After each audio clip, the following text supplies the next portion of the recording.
tidak dirusak Pancasila, tidak dikuasai komunis. Saya sama-sama mau. Terima kasih.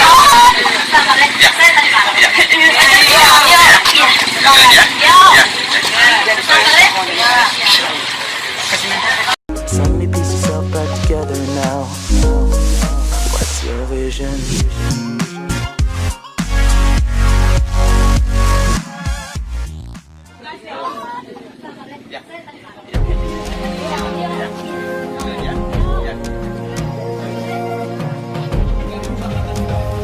Panglima Serdadu Ekstrim Matra Nusantara Ruslan Buton ditangkap tim gabungan Mabes Polri dan Polda Sultra. Penangkapan itu terkait dengan surat terbuka Ruslan Buton kepada Presiden Joko Widodo yang viral di media sosial beberapa waktu lalu. Ruslan Buton kemudian dilaporkan ke Bareskrim terkait penyebaran berita bohong melalui media elektronik dan kejahatan terhadap penguasa umum pada 22 Mei 2020 lalu.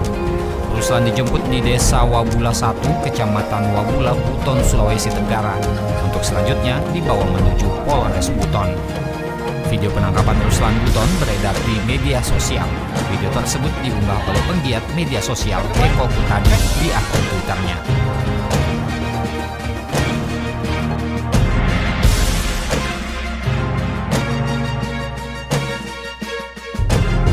Kepada yang terhormat Saudara Insinyur Haji Joko Widodo, Assalamualaikum warahmatullahi wabarakatuh. Saya Ruslan Buton, mewakili suara seluruh warga negara Kesatuan Republik Indonesia yang sangat prihatin dengan kondisi bangsa saat ini. Di tengah pandemi COVID-19, saya melihat tata kelola berbangsa dan bernegara yang begitu sulit dicerna akal sehat untuk dipahami oleh siapapun. Kebijakan-kebijakan saudara selalu melukai dan merugikan kepentingan rakyat, bangsa dan negara. Yang lebih mengkhawatirkan lagi adalah ancaman lepasnya kedaulatan negara Kesatuan Republik Indonesia yang sangat kami cintai ini. Suka atau tidak suka, di era kepemimpinan saudaralah semua menjadi kacau balau alias amburadul dalam segala hal. Entah karena ketidakmampuan saudara atau bisikan kelompok yang memiliki kepentingan yang tidak saudara pahami, atau mungkin karena saudara telah tersandra oleh kepentingan para elit politik. Di sini saya tidak akan memaparkan kebijakan-kebijakan saudara yang lebih banyak merugikan rakyat, bangsa dan negara, sebagai bentuk etika berkomunikasi saya terhadap saudara yang kebetulan menjabat sebagai Presiden Republik Indonesia.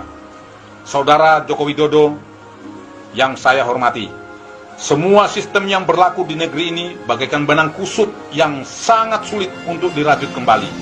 Oleh karenanya, dengan bahasa yang sangat sederhana ini, saya memohon dengan hormat agar saudara dengan tulus dan ikhlas secara sadar untuk mengundurkan diri dari jabatan saudara sebagai Presiden Republik Indonesia.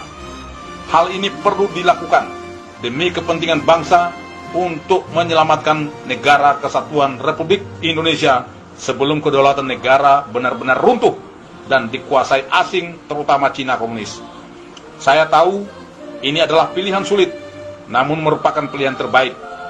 Saudara seorang negarawan yang pastinya ingin membangun negeri ini, namun harus jujur saya katakan bahwa saudara belum memiliki banyak kemampuan untuk membangun bangsa yang besar ini berdasarkan amanat Undang-Undang Dasar 1945. Sehingga terjadilah kebijakan-kebijakan yang menjadi blunder politik yang sangat merugikan rakyat, bangsa dan negara. Saudara Joko Widodo, sekali lagi saya sampaikan bahwa solusi terbaik menyelamatkan bangsa dan negara Kesatuan Republik Indonesia hanya ada satu. Saudara harus bersikap kesatria dan legowo untuk mundur dari tahta kepresidenan. Namun dia tidak, bukan menjadi sebuah keniscayaan akan terjadinya gelombang gerakan revolusi rakyat dari seluruh elemen masyarakat, seluruh komponen bangsa, dari berbagai suku, agama, dan ras yang akan menjelma bagaikan tsunami dahsyat yang akan meluluh lantakan para pengkhianat bangsa.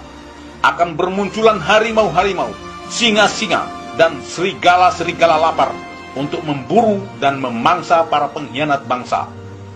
Sesuai amanat Undang-Undang Dasar 1945 Pasal 1 Ayat 2 yang mengatakan bahwa kedaulatan adalah di tangan rakyat dan dilaksanakan menurut Undang-Undang Dasar. Saudara Joko Widodo, lengsernya Jenderal Besar Soeharto bisa menjadi sebuah acuan atau referensi untuk saudara lakukan.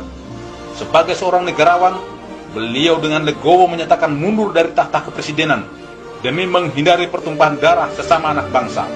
Dan saya berharap saudara juga bersikap demikian, sehingga saudara bisa menghindari potensi pertumpahan darah antar sesama anak bangsa. Ketika Pertiwi memanggil, maka kami akan menjadi garda terdepan untuk menyelamatkan negara kesatuan Republik Indonesia. Kendari, 18 Mei 2020, Ruslan Buton, Panglima Serdadu Ekstrim Matra Nusantara.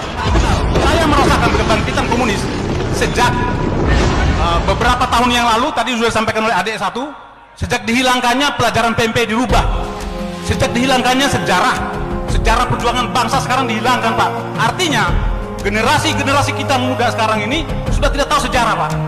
Mereka sudah tahu PKI itu bahasa bodoh, nggak berbahaya. Bagi saya sangat membahayakan. Ancaman PKI, saya bercerita sedikit, Pak. Apakah para pekerja Cina, TKA Cina yang masuk ini bukan merupakan ancaman, Pak? Saya dari Ternate, Pak. Saya dinas terakhir sebagai komandan kompi di Satuan 732 Raider di Ternate. Setiap saya pulang jam 2 malam penerbangan, di bandara itu hampir penuh dengan orang-orang Cina. Tidak bisa berbahasa Indonesia. Bayangkan, Pak. Saya contohkan satu. Sebentar, Pak. Ini menyangkut kedaulatan negara, Pak. Ya, disingkat Pak. Kan? Ya. Sudah 1:30 ini. Betul. Sedikit saya minta waktunya, Pak. Ini menyangkut kedaulatan bangsa dan negara. Jadi, saya ada kasus ketika saya melaksanakan satgas di Pulau Taliabu. Di situ ada kelompok Cina yang banyak sekali. Ketika saya bertanya kepada kepala desa dan saya panggil 5 orang, saya panggil, tidak bisa berbahasa Indonesia, tidak bisa berbahasa Cina, berbahasa Inggris, dan tidak punya paspor, tidak punya visa. Dan saya tangkap. Malam hari saya didatangin satu letkol polisi, AKBP polisi, satu mayor tentara untuk menebus atau memanggil menjemput mereka. Saya tolak dengan ada imbalan satu kantong plastik uang. Saya tolak. Baik, Pak. Baik, Pak. Singkat, Pak. Ya. Sudah Artinya lebih. bahwa negara kita sekarang dalam ancaman, Pak. Negara kita dalam ancaman. Jadi saya mohon harus ada ketegasan dari pemerintah, baik Bapak Fadli, mungkin dibikin dalam bentuk TAP MPR agar komunis itu tidak boleh berkembang di negara ini. Ya.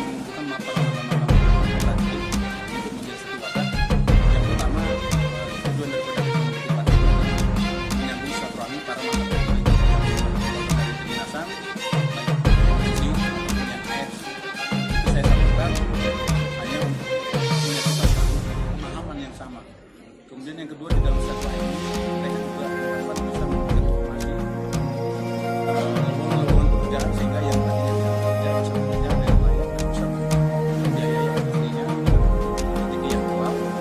Kemudian yang ketiga, kalau mereka sudah terisi perutnya dan kemudian dari sudah mereka juga tentunya kita mudah untuk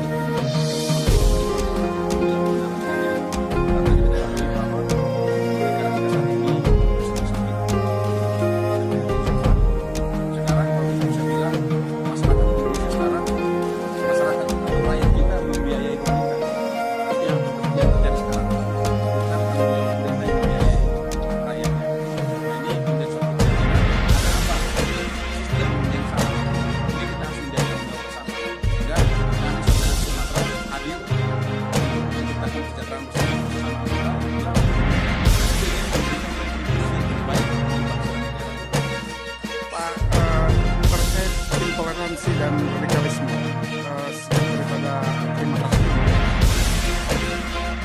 Pada prinsipnya